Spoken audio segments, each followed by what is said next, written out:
오늘 이 시간 우리 주 예수 그리스도로 도는 은혜와 평강이 이 자리에 계신 여러분과 함께 하시길 주님의 이름으로 축원합니다. 오늘 말씀의 주제는 사랑입니다. 사랑에 대한 이야기들이 참 많이 있습니다. 근데 오늘 이 말씀을 시작하기 전에 사랑의 반대말이 무엇인지 좀 생각해보고 시작을 하려고 합니다. 사랑의 반대말이 무엇일까요? 미움? 미움이 아니라 무관심입니다.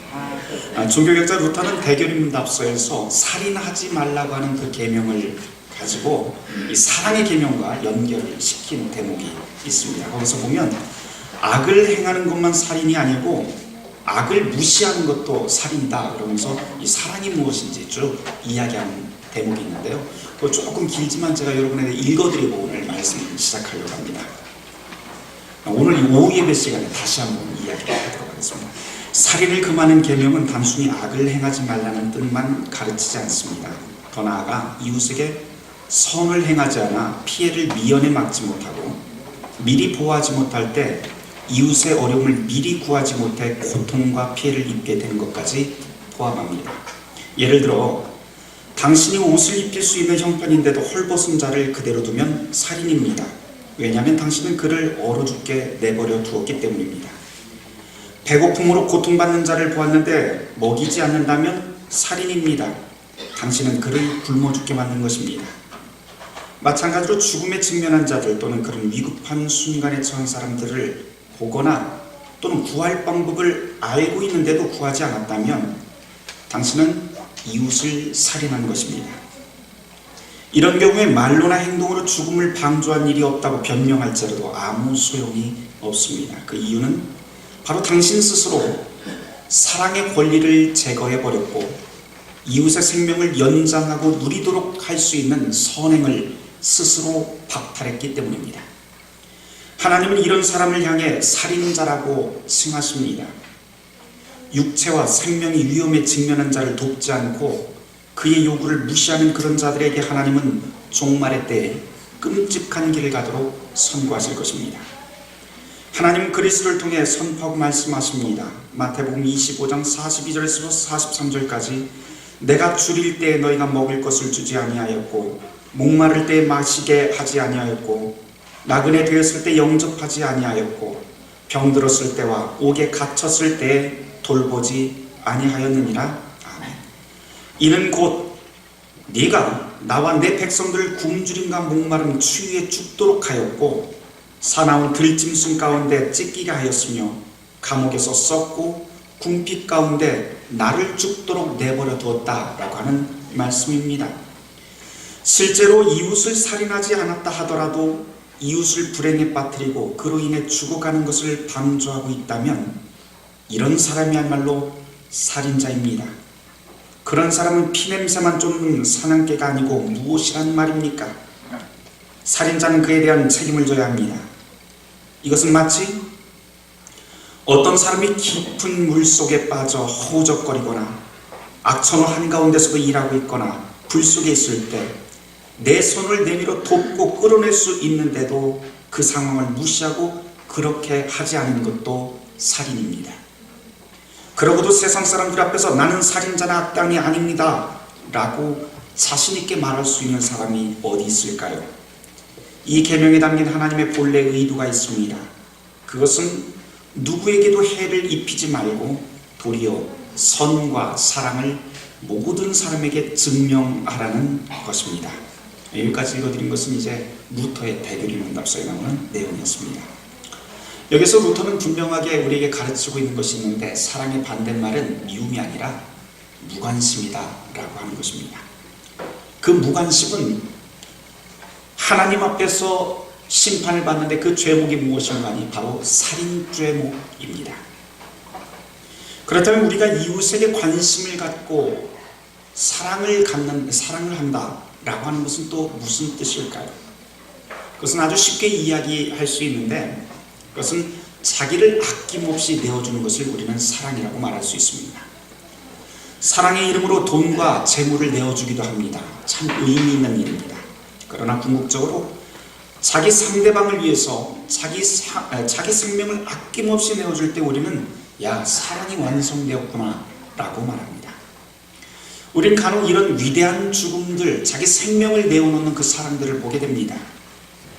민족을 위해서 생명을 바친 투사들, 자유와 해방을 위해서 생명을 바친 열사들의 이야기가 우리 주변에 많습니다. 그러나 예수님의 사랑은 이러한 사랑을 뛰어넘습니다. 오늘 본문에서 주님께서는 사랑에 대한 계명을 말씀하시면서 한 가지 단서를 붙이시는데, 내가 너희를 사랑한 것 같이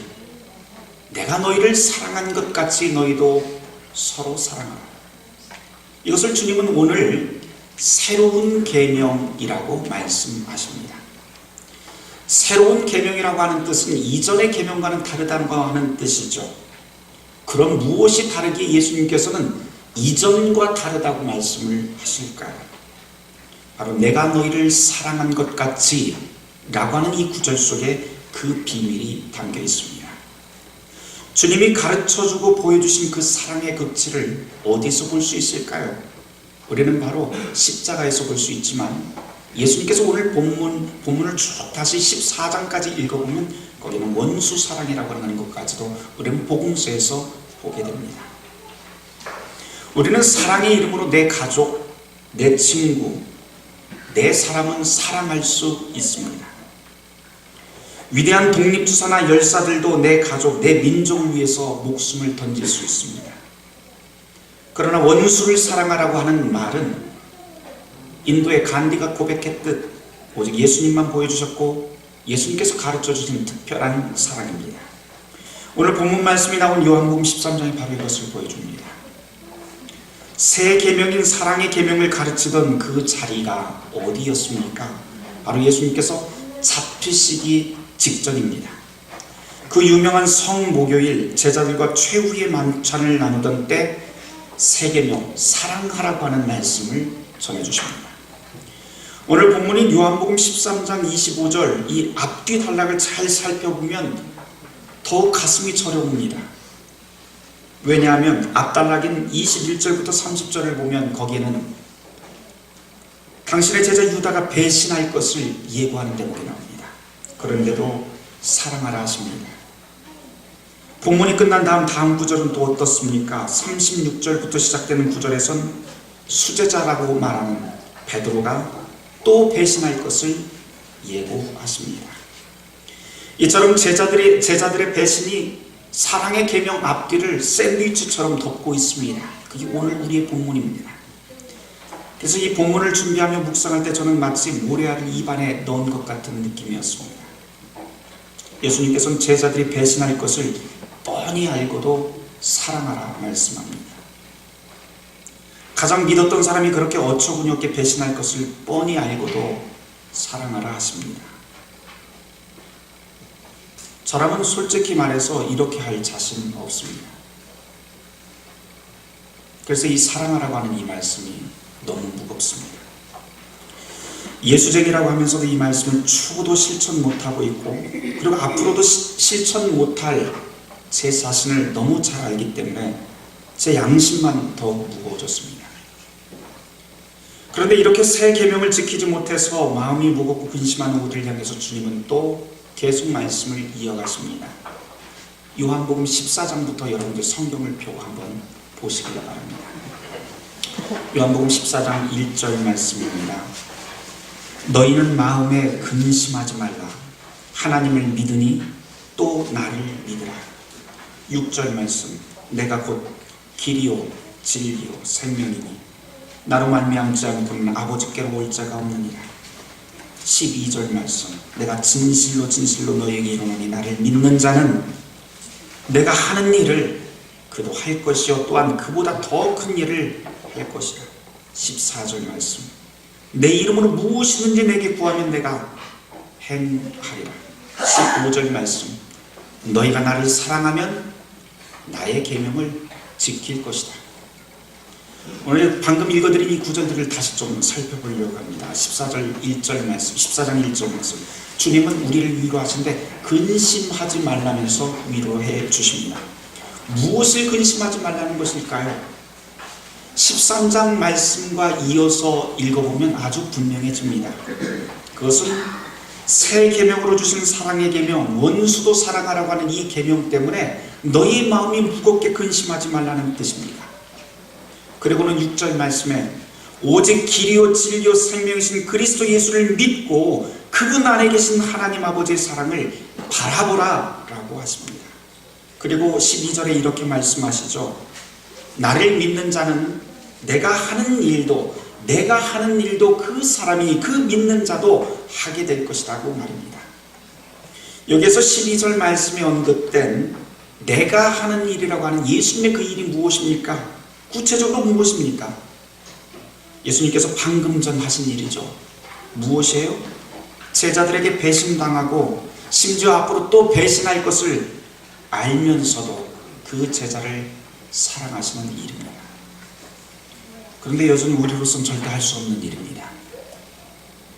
사랑보다는 차라리 복수가 우리에겐 더 가깝습니다. 그런데 예수님께서는 계속해서 우리에게 뭐라고 말씀하시냐면 예수쟁이 되려면 이 계명 따라야 된다고 또 말씀을 하시죠. 어떻게 해요? 예수 안에 있는 아버지의 사랑을 믿는 자는 그도 역시 원수를 사랑할 수 있다고 말씀합니다. 아니 그보다 더 큰 일도 할 수 있다고 12절에 예수님은 장담하십니다. 그 다음 14절에서 예수님은 당신의 이름으로 구하라고 또 하십니다. 무엇을 구하라고 하는 겁니까? 우리가 가끔 이 14절 말씀을 가지고 여러 가지 구하는 기도의 제목들을 가지고 기도합니다. 돈, 명예, 건강을 구합니다. 그런데 이 9절 말씀, 이 9절에 나와 있는 14절 말씀은 돈, 명예, 건강을 구하라는 그런 기도의 제목이 아닙니다. 이 9절 가지고 엉뚱한 거 구하지 마십시오.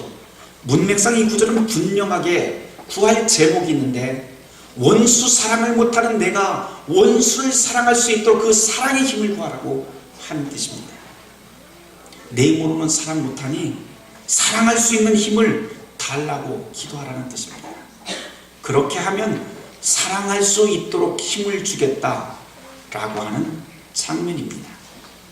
그래서 예수님은 15절에 너희가 나를 사랑하면 나의 계명을 결국 지키게 될 것이다 라고 또 약속하십니다. 물론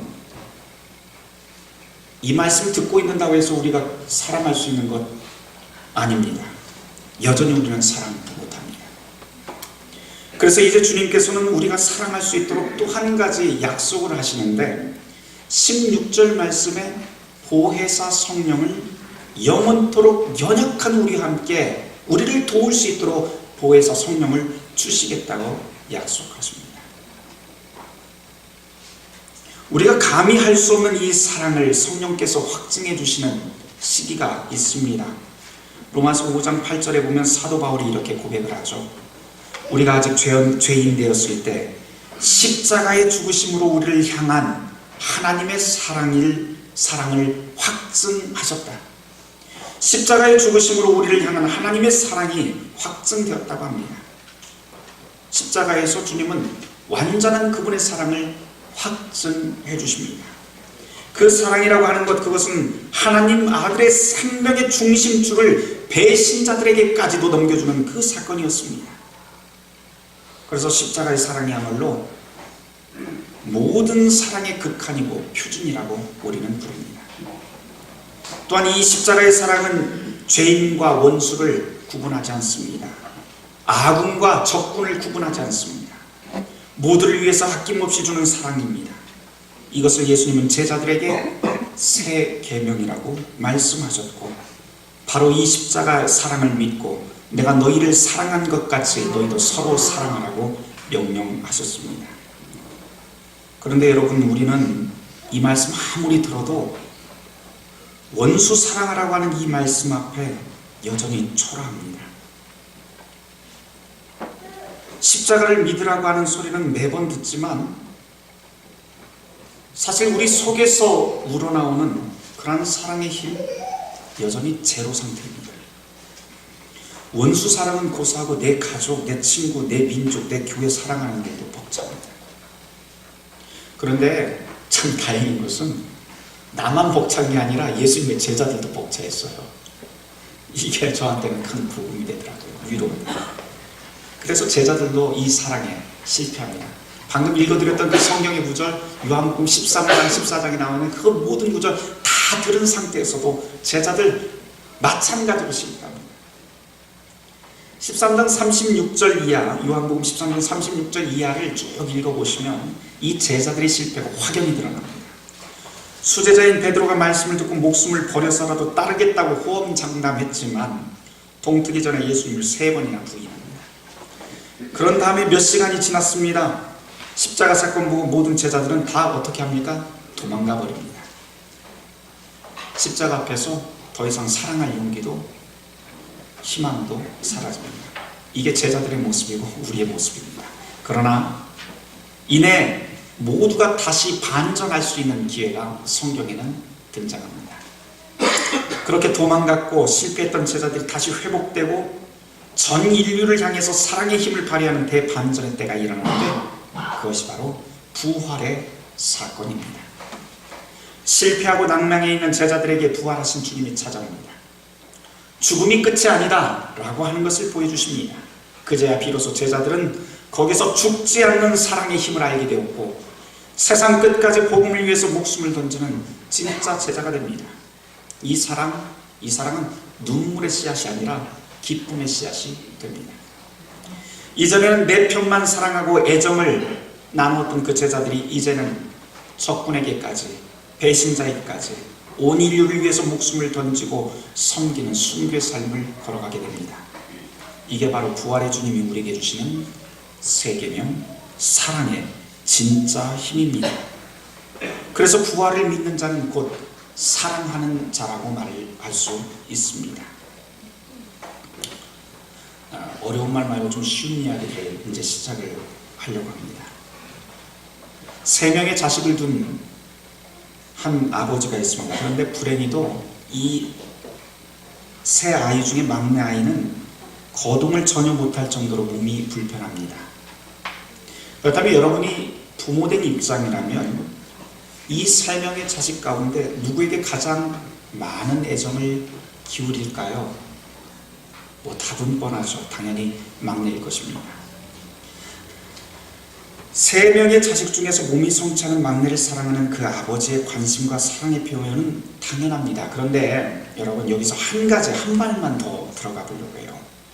나머지 거기는 두 아들이 정말 아버지를 사랑하고 있다면 이 두 아들은 어떤 행동을 해야 될까요? 진짜 아버지의 그 속마음을 알고 있다면 성한 두 아들은 아버지에게 서운한 마음보다는 분명히 성치 못한 그 막내 아들을 더욱더 돌보고 그리고 안아줄 것입니다. 왜냐하면 그것이 바로 아버지가 가장 흡족해하는 일이라고 하는 것을 알기 때문입니다. 반대로 불편한 동생에게 관심을 두지 않는다면 그것은 아버지의 마음을 헤아리지 못한 증거가 됩니다. 이것이 바로 우리가 잘 알고 있는 탕자의 비유에 나와 있는 예수님이 은근히 질타하는 큰아들의 모습입니다. 내리사랑이라고 하는 말이 있습니다. 우리는 예수님의 제자이고 그분의 사랑을 받은 사람들입니다. 그렇다면 이제 우리가 사랑을 받았으니 내리사랑을 해야 될 차례입니다. 우리의 차례가 됩니다. 그러면 우리는 누구를 사랑해야 할까요? 누구를 사랑해야 주님이 흡족해 하실까요? 주님이 말씀하시는 사랑 실천의 대상은 내 편 또는 나를 졸졸 따라가는 사람이 사랑 실천의 대상이 아닙니다. 오히려 원수처럼 소외받고 있는 사람들, 세상에서 실패한 사람들, 눈물 흘리면서 기댈 곳을 찾지 못한 사람들이 바로 사랑의 대상이라고 주님은 우리에게 가르쳐 주십니다. 이것이야말로 새 계명, 이전에 없던 새로운 계명, 원수 사랑의 계명이고 바로 십자가의 정신입니다. 이것으로 주님은 당신의 제자인지 아닌지 보겠다고 하십니다. 그러면 우리에게 몸이 성치 못한 그 막내는 누구일까요? 당연히 우리가 같이 살고 있는 이 사회 한가운데 가난하고 버림받은 이웃들입니다. 그리고 고통받고 위로받지 못하는 이웃들입니다. 우리가 살아가고 있는 사회가 자본주의 사회라면 노동자들이 바로 그 대상이고 정규직보다는 비정규직 노동자를 더 사랑해야 할 것이고 가부장 사회라면 남자보다는 여자를 더 사랑하고 아껴야 될 것이고, 학벌지상주의 사회라면 배우지 못한 사람들이며, 민족주의 사회라면 이주민과 외국인 노동자들이고, 가족주의 사회라면 부모가 없어 사랑받지 못하는 아이들이 바로 우리가, 그리고 우리의 교회가 관심을 두어야 될 사랑의 대상입니다. 사랑하는 성도 여러분, 우리는 부활하신 주님, 온 인류를 사랑하고 원수까지도 사랑하신 부활의 능력으로 오늘 우리가 교회 공동체로 모였습니다. 그런데 지금 우리는 누구를 사랑하고 있습니까? 주님께서 이렇게 말씀합니다. 새 계명을 주노니 서로 사랑하라. 내가 너희를 사랑하는 것 같이 너희도 서로 사랑하라. 너희가 서로 사랑하면 이로써 모든 사람이 너희가 내 제자인 줄 알리라고 말씀하십니다. 말씀을 맺기 전에 엊그제 있었던 신방 이야기 하나 하고 끝내야겠습니다. 최선아 집사님 댁에 갔는데 진솔이가 엄마 몰래 편지를 써놨다고 하면서 엄마 편에 저를 주라고 편지를 하나 써놨더라고요. 요겁니다. 요건데요. 요겁니다. 이게 보시면 몰래 썼다고 하면서 엄마한테 줬는데, 엄마가 또 제 앞에는 무슨 고백성 사듯이 아주 수줍게 이 편지를 저한테 주셨습니다. 귀여운 손글씨가 여기 막 이렇게 깨알같이 쓰여 있습니다. 제가 그 내용 한번 읽어드릴게요. 목사님 안녕하세요. 저 진솔이에요. 저랑 엄마가 기도 생활을 별로 안 해요. 그래서 오늘 저녁에는 꼭 하려고요. 목사님, 저희 할아버지 할머니에 대해서 기도 많이 해주세요. 사랑해요. 이렇게 적어놨습니다. 여러분 어떻게 들으셨어요? 집안 내용 다 얘기했다고 했고 흉보 좀 마십시오. 저는 여기에서 이 편지를, 이 아름다운 편지를 보면서 기도 생활하고 않고의 문제보다 더 귀한 것을 저는 여기에서 읽어내렸습니다. 그것은 진솔이가 엄마 아빠를 얼마나 사랑하는지, 할머니 할아버지를 얼마나 사랑하는지, 그것이 여기에 녹아있다는 것입니다. 이런 사랑에 녹아나지 않을 부모가 어디 있을까요? 이런 사랑에 녹아나지 않을 할머니 할아버지가 어디 있을까요? 아마 제 생각에 기도하지 않던 엄마도 기쁜 마음으로 기도 생활할 것 같습니다. 사랑이란 바로 이런 힘이 있습니다. 서로 사랑합시다. 사랑하는 자에게 주님은 더 큰 사랑을 할 수 있도록 힘을 주십니다. 진솔이가 써놓은 이 사랑의 편지가 가족을 움직이고, 또한 오늘 이 자리에 있는 저와 여러분들을 움직이듯이 주님은 이 시간 우리에게도 사랑의 편지를 남기셨습니다. 사랑하는 성도 여러분, 주님께서 남기신 십자가의 사랑, 부활의 기쁨의 그 소식을 들어보십시오. 주님께서 저와 여러분들이 사랑할 수 있는 진짜 힘과 기쁨을 우리에게 선물로 주실 것입니다. 이것은 주님의 약속입니다. 모든 지각에 뛰어난 하나님의 평강이 그리스도 예수 안에서 너희의 마음과 생각을 지키시리라. 아멘.